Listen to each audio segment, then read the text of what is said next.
It's a station that's named after the pub across the road and has belonged to 3 tube lines, although we probably only know about 2 of them. Originally the northern terminus of what we now know as the Metropolitan line, it is Swiss Cottage. Hello everybody, welcome to episode 51, or that's series 3, episode 22 of the Hidden London Hangouts. It feels like a long time since we started this, that I've got all these extra wrinkles and bags. It's great. Today we're off, as we say, to Swiss Cottage. I don't do this on my own. This is a chance for 4 amazing people to have a rootle around in the dirt and tell the world's secrets and then tell them to you. First of all, Chris Nix from the London Transport Museum is looking fabulous after a night of attack. Hello, Alex. Yeah, so unfortunately, one of my cats had a little slip up this morning and woke me up at 4:30 with a claw across the nose. But still, we're off to a pub today, aren't we? We are indeed, and we may or may not have tested it. Siddy Holloway, how are you? Have you had troubles with felines in the bedroom?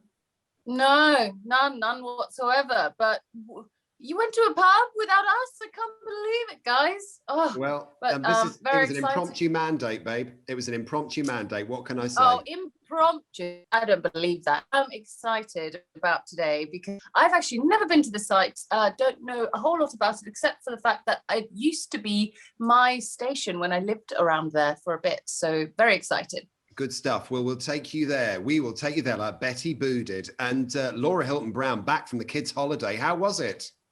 Hello, lovely people. Yeah, back. It was good, utterly exhausting, but very, very good. Glad to be back.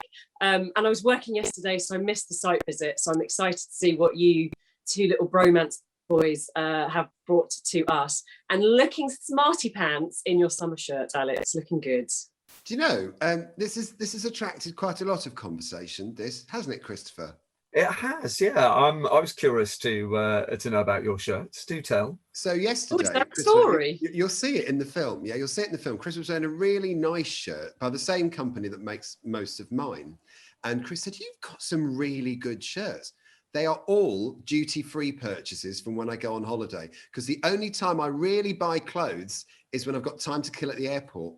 And so I go into the shop. TK Maxx at Heathrow. No. Not market is there at Gatwick? And so I always go into the duty-free shops, but these are all duty-free shirts, so they're all about, you know, whatever it is, percent less than they should be. But that is where I get Thrifty. my clothes. Yeah, Very and thrifty. also, who else is wearing shorts for this episode? Is it just Me. Are you? Good work. We've got our lallies out. Anyway, let's go to Swiss Cottage. Now, as we said at the very top of this episode, we mostly know it as a Jubilee line station. Before that, it was a Bakerloo line station. But before that, it was a Metropolitan line station. We're going to unpick the whole story. And Chris, let's start with a history lesson because we need to go back to 1868 to begin this tale, don't we? That's great. You've done my job for me there. So 13th of April, 1868, quite right. The Metropolitan and St John's Wood Railway opened up this stretch of line that we've talked about before on the Lords episode and the Marlborough Road episode, which ran north from Baker Street. And Swiss Cottage was the northernmost station, the terminus of that line. After a while, that was absorbed into the Metropolitan line and widened out from the single track that it was originally built with to a double track. And then beyond that, it was extended north in the Metropolitan line that we know today. But there were quite a lot of things that happened to this station. It's been modified many times. It's been slightly resited a number of times. And Charles Walter Clark, who we've talked about before, Clarkitecture, remodeled the station in 1929 and produced this station arcade for the building. And that didn't last very long before the Bakerloo line came along and replaced not only the line through that part, but also put an entirely new building there in 1940. And that opened on the 18th of August. In the station model that we know more or less today. For a brief while, the Metropolitan line and the Bakerloo line coexisted, and that station arcade survived for quite a while after the new Bakerloo line ticket hall opened up, and it's had a few modernisations since as buildings have changed around it and that arcade has been demolished. So a station of many changes, but an important northern terminus of the Metropolitan line originally. Beautiful stuff. So there's the potted history. And I think what's really interesting about the station when we went to have a look at it was that we all know it, as I say, as a Jubilee Line station, but on one door, on one of the corridors out of the station is another door where you go down to what was the old Metropolitan Line platforms. And we're going to go there today. We're going to show you all of that, show the girls that as well. So it feels like they at least came with us. First of all, Chris, let's have a look at some pictures of the station as it was, because it's a pretty little station, really, and worth a little look. So that one there, street level, quite a steep hill, actually. I presume that's the one going down. Is that Kilburn Lane? Yeah, that's the one that sort of drops down from the Finchley Road. Yeah, it's, and there you go. There's the Clarkitecture Arcade, or at least part of it. Yeah. What do you think, Laura? I've got to bring you in here. A buffet. You love a buffet, don't you? It's all about food. I was going to say before that Swiss Cottage always makes me think of, well, a lovely Swiss Alpine kind of cabin, or a Swiss roll, and I do like a Swiss roll. But anyway, I digress. I love photos like this. Love photos like this. It makes me want to be in it. It makes me want to know what those people, like what their lives are, what their stories are, what their connections are. And I particularly want to be the lady in the front here in the white bonnet, mainly because it's really sunny today, so I'd be wearing white. But I want to be her just strolling past the station, and I want to know what's going on. And this photo takes me to that kind of mindset. I don't know if anyone else gets that, but that's where I'm at currently. Beautiful. I love the way you interpret photographs. You're going to love the next one. This is going a couple of years further forward, isn't it, Chris? Yeah, so the one we're looking at now is 1933. This next one is 1935. And that, imagine you've just gone, if we were in this one, if you just go to the left of that arcade and round the front of the building, it's got the tiniest entrance in the world. Isn't that funny? And it looks so downhill, doesn't it, really? I mean, this is still an affluent part of London, even was back then. You know, you've got Hampstead one side, Kilburn the other, slightly less affluent, but, you know, and then you've got Finchley Road and St John's Wood further down, which was incredibly posh.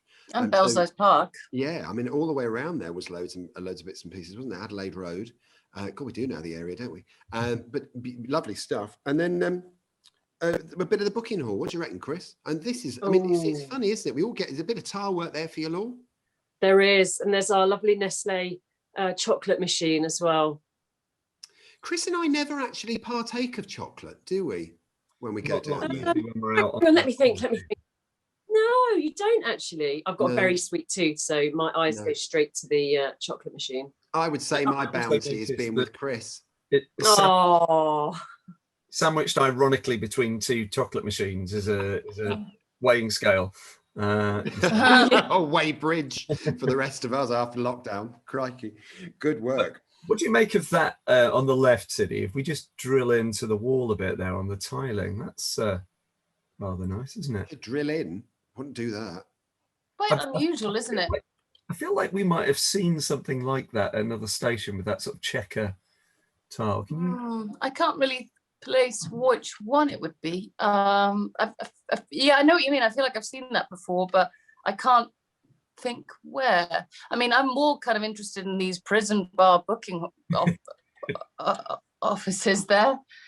It is a bit prisony, isn't it? It is a bit prisony, but you know, nice enough station, Swiss Cottage, lovely stuff. And we did think we should film some stuff for you, really, because we went down there with a big stash of equipment and two lovely people. There was Simon and Neil at the tube station who was so kind to us.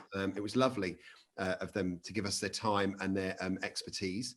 So we decided to go into that Metropolitan Line area. Now, bearing in mind, the station, as you know it now, as I said before, is, you know, it's lovely as it is, actually. There's plenty of history there, and we'll talk about that in a minute. But then there is that door that we can't tell you where the door is, but there is a door, and it will take you down a corridor to these platforms. And here's what we found.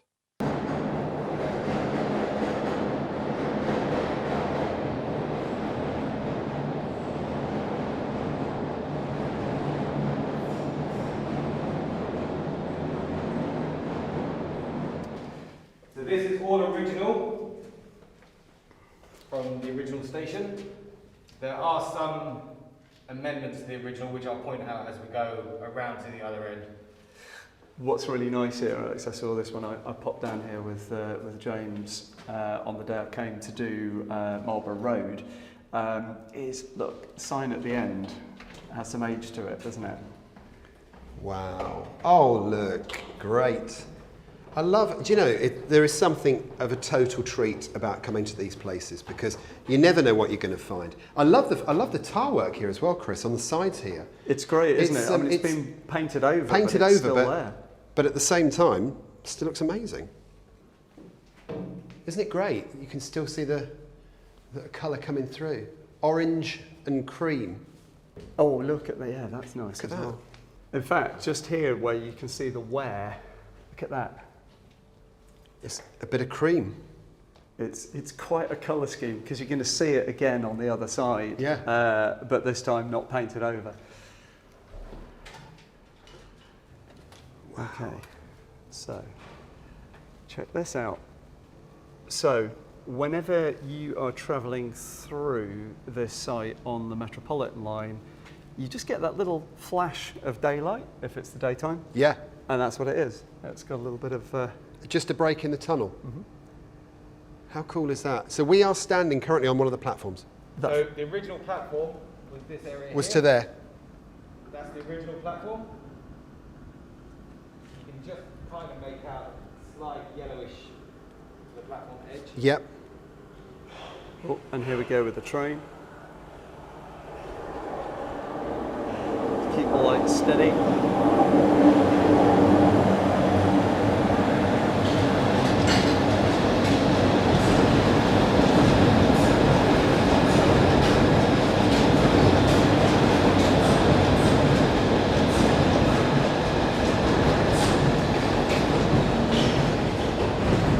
It never gets old, does it, Alex? I just love the fact that we get the chance to go to these places that are otherwise locked off. It is such a privilege. You know, and guys like Neil give us their time and their knowledge so generously. It is absolutely fantastic. So one of the really nice survivors here is, look at these beams. And what would these have been? Would this have been the overbridge? Yeah, so this is a support. You can see it's a riveted girder, which tells you it's got some age to it. And it's not a RSJ, which you do now. Whereas if you look up there, you can see the more modern beams, which don't have any rivets in them, and the concrete decking, which I guess is carrying part of the station, isn't it? It's part of the basically it's the Swiss Cottage gyratory. Oh wow! So this is holding the road up. Quite simply. Wow. So just you mentioned an RSJ. So that's a riveted beam, and that is a reinforced steel joist. That's right. A reinforced steel joist on the left, and then a much older riveted beam. You get it all here, don't you? Oh, you really Crikey, do. This is like a bit less in building control. And what's also nice is just on that side, can you see we've got the other platform, and you might just see there's a glimpse of tiles which haven't been overpainted. We'll go and have a look there in a minute. That's amazing. The other thing which I really like there, and I don't know if we'll be able to pick it up on the camera, is can you see that hole? Yeah, what was the been hole? Filled in the roof? I'm presuming that was a vent hole from when it, because of course this was a steam line originally. Or a bomb? I don't think this got bombed. I could be wrong on that. What is also nice is if we're right just to go down these steps. Yeah, you can do. Because we're that not right? actually on track. Yeah, we'll stay well behind. We'll stay well behind. What's also nice here is if we just look up. Oh, like Look at Baker that. Street. You've got one of the original brick arches which formed the side of the station, because this was originally a canopy station, so it had brick walls, platforms, and a canopy over the top, glass canopy. And people travelling through here on the train would never know where they were going, would they? No, there isn't really any reason to assume you're in an old station. Unless your train happens to stop here, you'd have no ability really to take in all this detail very, very quickly. If the lights have been left on, you get a sense that there's something here, but otherwise, you'd never know. You might assume that oh, the Swiss Cottage, that was Bakerloo line, and then it became the Jubilee line. You wouldn't automatically assume that Swiss Cottage was the Metropolitan line. And of course, very briefly, there was actually an interchange between the two here. For a little while, it was envisaged that there would be an interchange between the two, but it dwindled pretty quickly. Well, platform 1 and 2 at Swiss Cottage now, the Jubilee line, there were 3 and 4. Are we all right to go along a bit? Of course you are. Excellent. In which case, let's do it. So that bit over there would have been part of the original platform for the southbound. It's great, isn't it? Incredible. So originally these were wooden, but then they were replaced with brick-edged concrete ones. It's about 1905, I think. They swapped them. They lasted quite a while as wooden ones.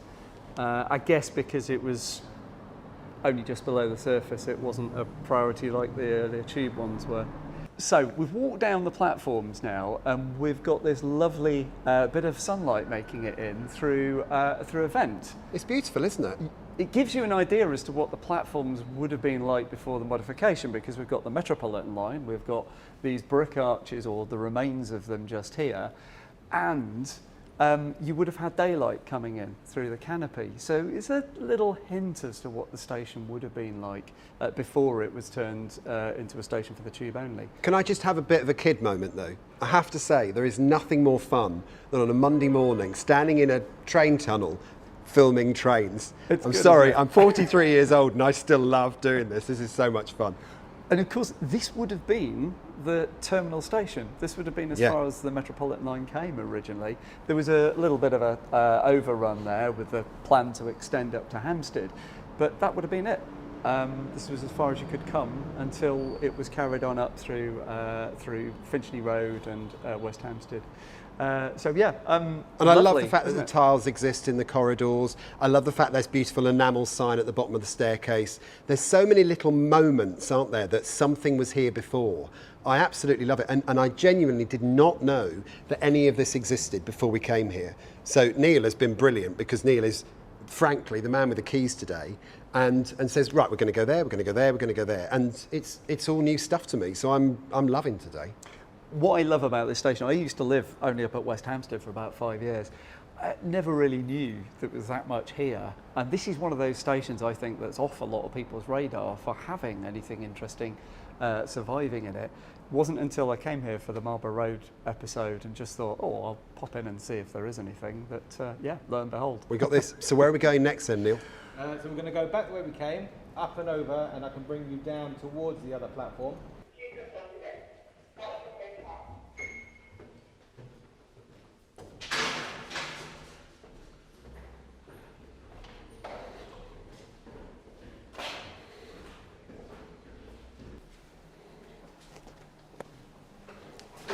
Ooh.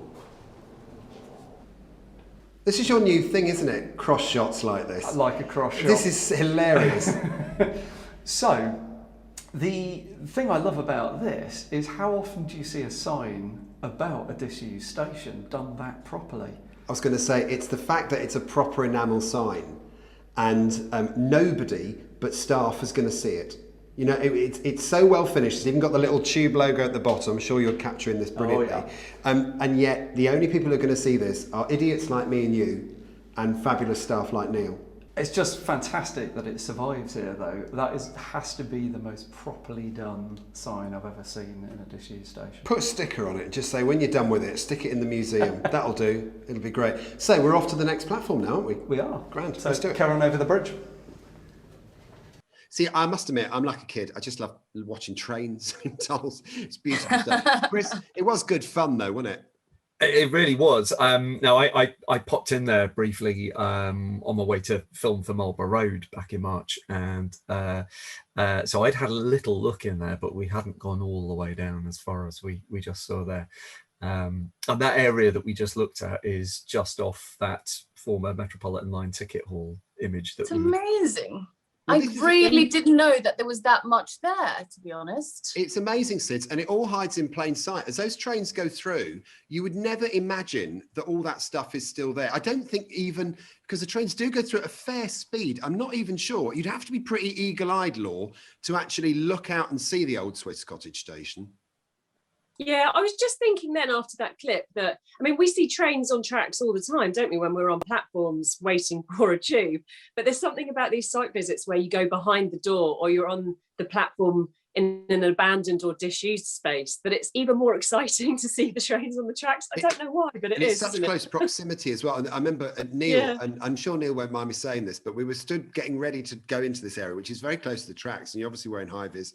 Orange really does suit me at the moment. I have to say, it's getting me into all sorts of places.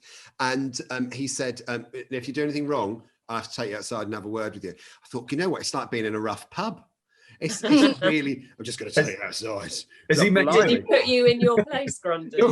They all do. They all do. They see me coming. It's great. Yeah, he could have just offered to. Or eye on you. I think he should have just offered you some, I don't know, some raclette and like a fondue and.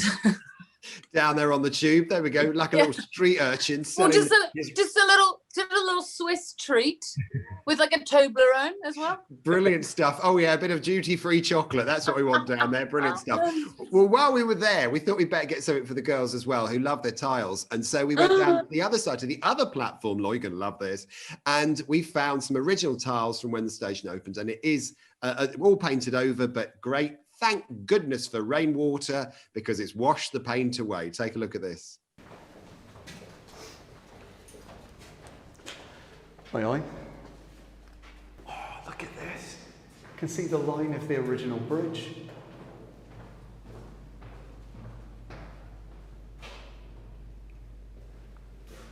You can see where there was a poster frame.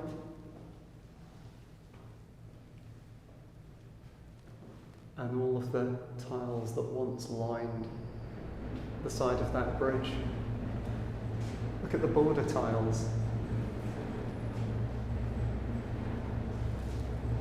The other thing which I really love about doing it this way, Alex, is that you don't get to see what the colour of these tiles is until the very last bit of our visit.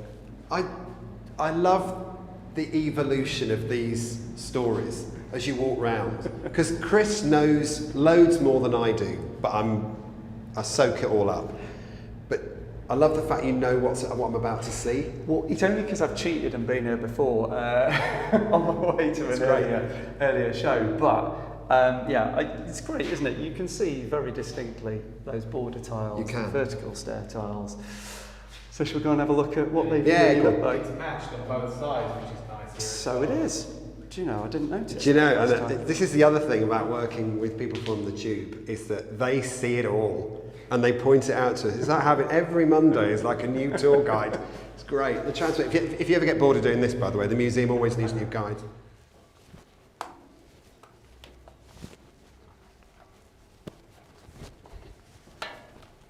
Oh, nice. Oh, nice. So now that we're down here, we can see that the original line of the stairs carries on down, and we can see the tiles are all over-painted. But thankfully, we've been thrown a bone on this side where they've clearly used a water-based paint, and over time, that paint has effectively washed and flaked off. We had this big debate, didn't we? And I think it's fairly safe to do this. I thank God Neil's here, because there was some sense being spoken. We're coming down the ladder, and Chris says, so you've got this burnt orange, you've got cream, and then you've got aubergine. Aubergine? It looks slightly purpley under that light, but then you pointed out that over here it's very clearly black. You see, I'm slightly colourblind, okay? So very slightly colourblind. Blue-green, slightly colourblind. I still think that looks like black.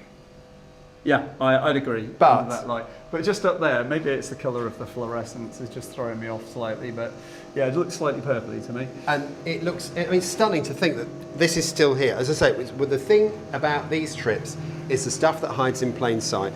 And if you never knew, when the trains rattle through here, the lights are normally off in here, you can't normally see a thing, and yet all this stuff is still here. The original tiles, the original passageways, admittedly, this is how you get up and down here now, down that ladder. What this was originally, of course, is a poster frame.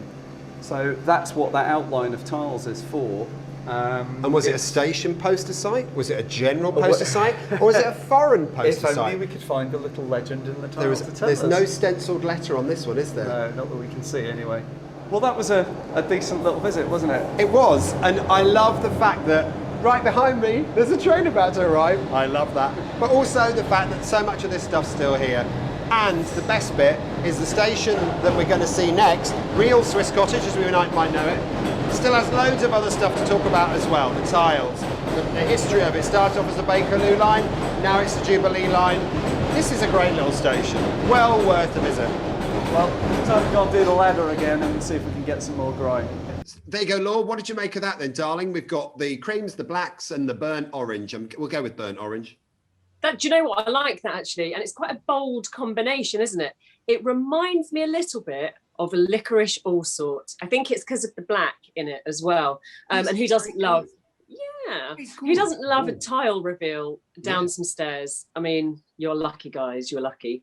It was very, very nice. It was very, very nice. Yeah, we thought that was quite smart. And of course, since like so many of the places that we go to, we could see where the old staircase would have been, and they've taken the staircase away, but the tiles are still there, just been painted over with some old emulsion. Similar to St Mary's Whitechapel and stuff like that. Anybody? She's almost stroking a cat and her chin at the same time. It's wonderful. Love it. Love it. Wow. I really liked was of those 3 Met stations that were abandoned, actually getting to stand on the platform of one of them was great, because we couldn't do it at Lord's because it's totally gone, and we didn't do it at Marlborough Road either. So nice to finally get onto one. Absolutely. And also see that sign about the disused state of proper sign. About a nice enamelled sign. And don't forget, as Chris hinted earlier, then if you like this sort of stuff, then there are 2 other episodes back in the series, Marlborough Road and also Lord's. Very similar. This is like the 3rd of the trinity of stations up there that changed, shut, whatever, as a result of the opening of the Bakerloo line coming north from Baker Street towards Stanmore. So let's get some more pictures, Chris, because we've got some lovely bits, especially for the girls. We've got there's a pocket fold-out map that we've seen before, but makes perfect sense to look at again. Yeah. Speaking of the Bakerloo line, this was the pocket tube map that was produced to show where the Bakerloo line was going when it was opening, and we can see just up at the top, almost in the middle, Swiss Cottage on that bend. As it goes towards Finchley Road, and you can see the grey line next to it is the Metropolitan line, so you can see it's just shadowing it kind of 1 street over. Very, very nice. Oh, the grey line's the Met, right? Okay. Yeah. Not to be confused with the Silver Jubilee line, which runs almost parallel with it. Well, which runs that, basically, yeah. For those of you watching snooker on a black and white set, the black is right by the red. Great stuff. So next is a poster from our little stash, Laura. It's a bit, to me, it's a bit Comic Sans. That's all I'm going to say. When I think of Girl Boy, when I look at that. It sort of looks like a sort of like a poster for like a horror film from like late 50s, early 60s or something, you know? I just think of like, especially the Stanmore with like a little dripping, you know, it looks like the like a thriller. I know exactly what you mean. I feel like I've seen several Peter Ustinov films that had a poster like that. Nightmare at Cannons Park. Yeah. I love it. What do you think, Laura? Yeah, it's an unusual one, isn't it? It's quite there's a lot for the eye to take in. It's quite busy, and I'm not sure you kind of get the information as kind of practically as you should straight off. You kind of have to really look at it, and it's not great, but do you think it was an O-level art student doing work experience in the print department? Looks like somebody was just handed a brush with some emulsion paint on it, doesn't it, and told to get on with it. And indeed, painting a number on your bin, isn't it? Well, also, it doesn't record the artist.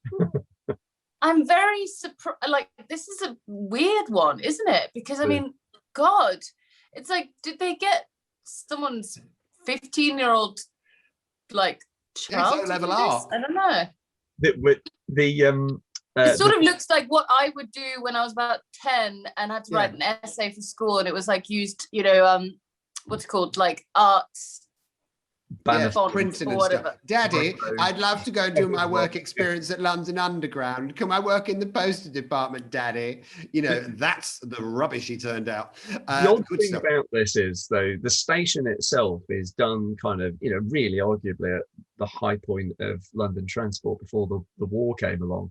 And so the station itself is fitted to a very high standard with all the hallmarks we'll see shortly of kind of LT at the top of its game. So to not use Johnston font on this at all, the typeface on it at all, is incredible. It's just, bizarre. Well, very good. Now, when you go to Swiss Cottage, one of the things that it stands out a mile, well, not quite a mile, but several feet in the air, is a chimney. And usually I use that as an opportunity to focus after coming out of the Swiss Cottage pub, just to make sure that I'm only seeing one chimney, not two. And it's still there, but not the original, is it, Chris? This is the original that we can see today. That's right. So this is the one that was built in 1939. It's a ventilation stack. So that tall chimney had a fan at the bottom of it, and that fan that's actually in our collection, and that extracted hot used air out of the tube. Used air. Used air. Spat out. Spat out it was. I know what you mean, Chris. Sorry, I'm ruining it. That's right. The height of that helped with the stack effect of helping the heat rise out. So that helped the fan as well. But it also is an opportunity, as with many stations at that point, to stick an old underground bullseye roundel on it and to make it stand out as a signpost. So at this point, and for a very, very short period of time, the Metropolitan line is operating from platforms 1 and 2 at Swiss Cottage, and the Bakerloo line has just opened at platforms 3 and 4. Watch. This chimney will at some point be knocked down between then and today, but we now need to go down to the platforms 3 and 4 for the Bakerloo line, which will be renumbered 1 and 2 when the Metropolitan line shuts. So far, so good. Let's go down the tubes. There we go. And actually, Chris, and anybody who's been there will know that those freezers are still there. The Swiss Cottage across the top there, it's all still there. Looks That's lovely. right. I mean, they've been refitted at this station, but in the same style. Pastiche, The don't they? tiles, the tiles on the far side of the track, on the train side of the track, they're still the original ones. Incredible. But as you know, this was used for wartime sheltering and so on. So the usual thing of bunks being bolted to the wall during the war. So this is 1946. So this is post-war. This photo. But I love the lights here. Those lovely kind of round globe lights. They are lovely. I mean, Laura, you're a detail girl. What do you think about this? You know, these days we've got fluorescent tubes everywhere. What do you think of those little pendant lights? I think they're quite quaint. I'm loving them. I genuinely am. And I think I said before about it's, trains on tracks, they're all kind of very similar. But if you go into the kind of secret bits, you feel like you're in a different space. And it's the same with this. There's so many shots that we've probably shown also in black and white of the platform and the track. And, however long, 10 years ago, I'd have been like, they all look very similar. It's not that interesting. But I can't lie, to be fair.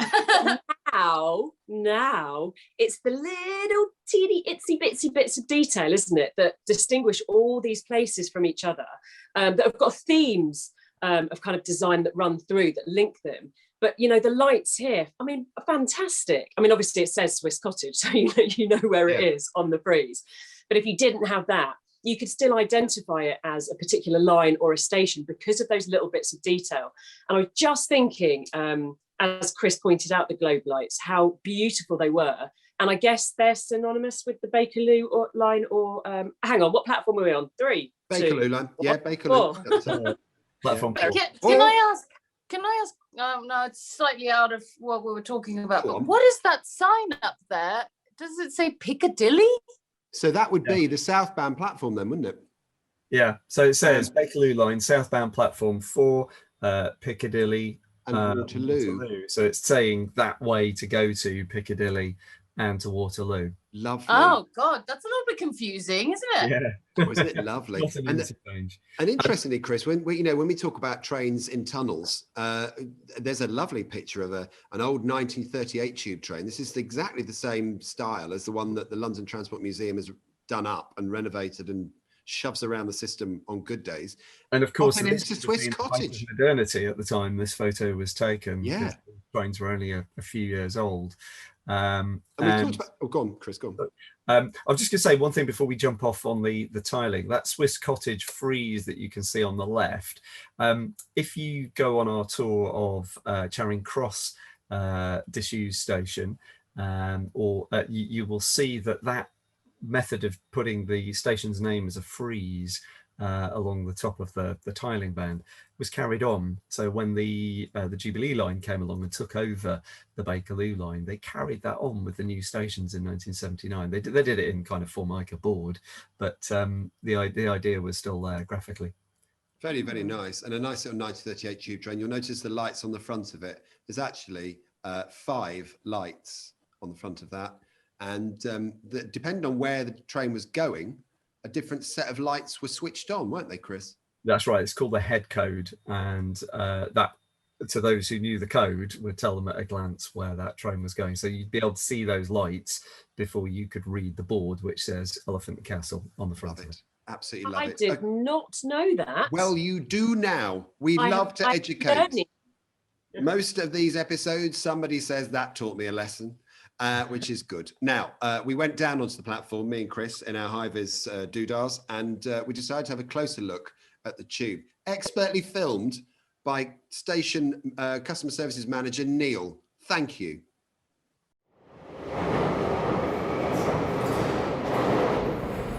Well, isn't it a lovely place to sit? It's a lovely place to be, this station, isn't it? Absolutely glorious. And I used to live in Willesden Green, and every time the train came through here, I loved this station and St John's Wood because they were a bit different, cream tiles. And these are down to a guy called Stabler, aren't they? Yeah, Harold Stabler was responsible for the design of these relief tiles. We've got the griffin, got the stag, and also the flying serpent. I don't know what that is. It's amazing though. And it's not just that, is it? Because the tiles themselves on the platforms are pretty glorious as well. If you look at the friezes, of course, the tile work is brown, and that goes back to when this station was built. It was a Bakerloo line. That's right. This was a Bakerloo line station, and this line was adopted by the Fleet or Jubilee line as we know it now. But there are so many lovely features that survive here. It's almost like those big kind of showy stations like Piccadilly Circus with Holden at the top of his game. Well, these are built in the late 30s, and so pre-war, and no expense spared really. They're lavish in their appointment. It's why those materials survive today. It's amazing, and all the roundels are original, That's which right. I love. And also you can see there's like a Jubilee line sign, which I guess was Bakerloo line once. They just flipped it out when they changed ownership of the line. That's right. And also just above, we've got this frieze with the station name all the way down. It's absolutely stunning. And of course, ironically, a train to Willesden Green's just pulled in. I love it. So one of the really lovely things as well is the design really follows the function. Just here we've got these vents either side of us, framed in bronze, looking magnificent, helping to keep the station nice and cool. So Laura, we can see that when we looked at Bethnal Green and St John's Wood, one stop away, they've got those Stabler tiles, those contour tiles. They're very, very pretty, aren't they? And here's an example coming up on the screen now. It's very, very alternative, but very pretty style of tile, isn't it, Laura? I really like it. I really like it. Very kind of Art Deco, isn't it? This is lovely because it's 5 birds, I think, kind of, skimming just over the top of the Thames. And if you look at there's a good, Ian Visits has got a good website, and he's got all of the Stabler tiles, and they are really lovely. Take a look because there are quite a few.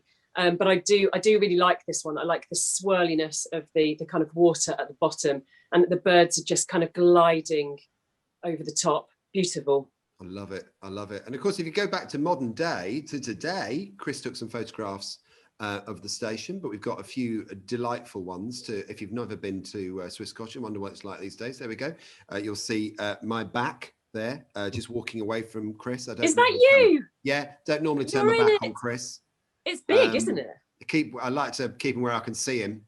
And so we had a little butcher's up round there, and you can see there, isn't it, Chris, that straight ahead of you, like middle of the shot, is the escalators and the ticket barriers, and then down there to the left is one of the exits. But there are about 4 or 5 out of Swiss Cottage, aren't there? Yeah, there are. I've never been there. I know it's that big.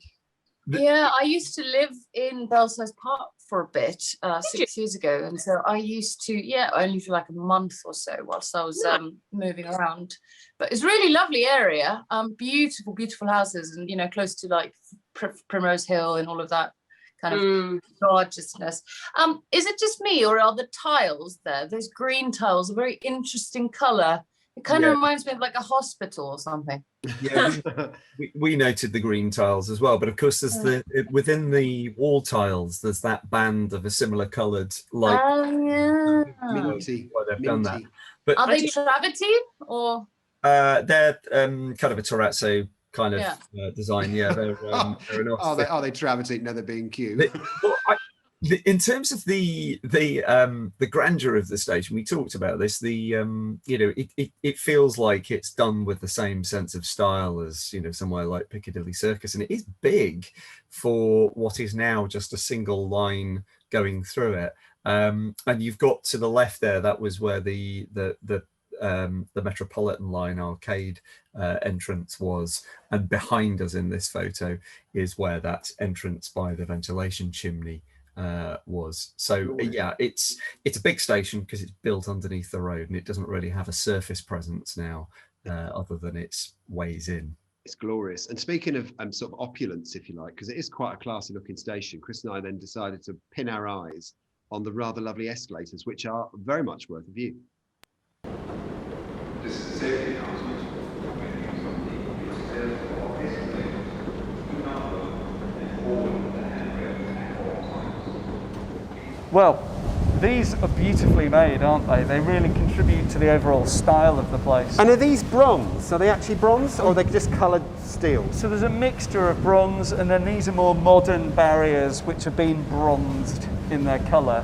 But look at what's behind us. I know, and this is what is so beautiful about this station. It's not just the interesting tiles on the platform, it's also those beautiful uplighters, but these amazing roundels that are lit as well. Yeah. They're stunning. So at the top you've got to the trains, at the bottom you've got way out, and you've got the lovely clock detail here as well. Really, it's very similar to what you'd find in one of the really opulent stations like Piccadilly Circus or even Leicester Square before they were refurbished, because they're done on the same scale of grandeur. As you can see, Laura, you've got that lovely illuminated tube roundel, which is just stunning. There's another one at the top of the stairs that says "to the trains," and then the one on the way out says "way out." It's so lovely, and those lovely bronze uplighters, which I just adore. It's the uplighters, isn't it? The signs are awesome, but for me, those uplighters are what steal this shot. I was going to ask you this at the end, actually, to both Nixie and Grundy. But did you have a favourite part of the station? And for either of you, was it in this shot? It was the tube roundel that's illuminated. Yeah. I absolutely love them, and I think they take you back to an era. For me, it takes me back to the 40s. You just feel like something exceptionally classy about uplit escalators. And if you go, I think it's Clapham South's got them, haven't they? And when you go there and you just see these, it's quite a dimly lit, but then the lights are orange. And I just think it's gorgeous. It's so nice that, everything's so utilitarian these days with fluorescent lighting and all that. I know we have to do it to keep, people being able to see everything, but I do quite like sometimes slightly dimmer light. It just looks so classy, especially in places like that where, there's some history. It almost accentuates it. One of the reasons, atmosphere gets enhanced by it. One of the reasons I love this station and its neighbour at St John's Wood is because it has managed to keep so many of those features where others have been modernised. So Clapham South, you just mentioned, yes, it's got uplighters, but they're done in stainless steel. Piccadilly Circus used to look like this as well, but that was all stripped away for fluorescent lighting. So these do feel like much more like they used to when they first opened this station in St John's Wood. So, and to answer your question, Laura, Yes, I was going to say next day. Favorite detail is the to the trains one at the top of the escalator on the right hand side. It's just lovely because it's quite dimly lit up in the ticket hall, so it really pops and jumps out. What a lovely little canter around that tube station. I hope that was all right, girls. I know you didn't get to make it to the trip, but I hope we at least painted a picture of a really lovely little place for you to visit. No, it was lovely, and there's some really lovely little bits in there. I keep saying this, but I don't hang around, never lived up in that neck of the woods. So the kind of Lord's, St John's, Swiss Cottage, it's lovely to see those stations, and I liked that you kind of united them as a bit of a trio. So that's all quite unusual for me. They're not stations that I've unfortunately been able to hang out at, but I thought it was really lovely. You guys did good. Thank you very much. Thank you. We take a bow, and we'll be back somewhere very, very soon indeed. Notes, queries and questions, as always, your questions, your comments about what we do, read out, and questions answered as usual. First of all, we start off with some really good news. Do you remember we did some a little bit of work on the textile study that a girl called Georgie Boggis did down at Falmouth University? Do you remember that really lovely bit of work that she did? Got a lovely message from her. Thought I would let you know that I've just found out I got a first for my London Underground project. We're going to be graduating with a 2-1, but thank you so much to everybody for all their support. We are so delighted for you, Georgie. Well done. Excellent news. On comments from last week's episode on Leicester Square, the numbers have shot up again. For Kennington and Leicester Square, it's so cool. The weather is so nice in Bristol at the moment. So glad that you're still watching with us. It doesn't matter when you watch. We love it when you join us on a Saturday night live at 6, but it doesn't matter. Whenever you want to watch it, it's all on YouTube and ready for you.